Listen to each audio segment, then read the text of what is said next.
আমরা যখন 5ই আগস্টের আগে জুলাই মাসে বলেছিলাম তুমি কে আমি কে রাজাকার রাজাকার, তখন তো সেটা সার্কাজম ছিল, সেটা প্রতিষ্ঠিতভাবেই সার্কাজম ছিল।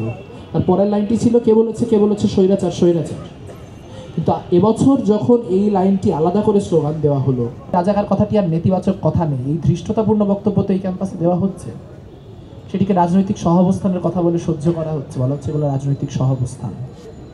প্রশ্ন হচ্ছে গণহত্যার সাথে সহাবস্থান হতে পারে কিনা, গণধর্ষণের সাথে সহাবস্থান হতে পারে কিনা।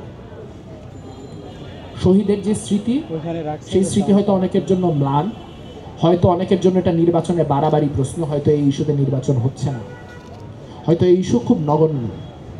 কিন্তু আমরা একটা নির্দিষ্ট পরিমণ্ডলে বড় হয়েছি, আমরা আজাদের মায়ের গল্প শুনে বড় হয়েছি।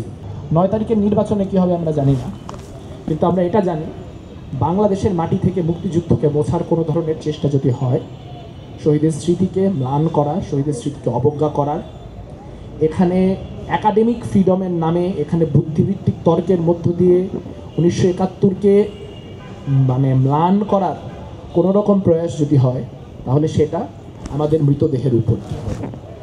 এটা কোনো আস্ফালন না, এটা একটা নীরব কমিটমেন্ট। এই কমিটমেন্ট জানিয়ে গেলাম।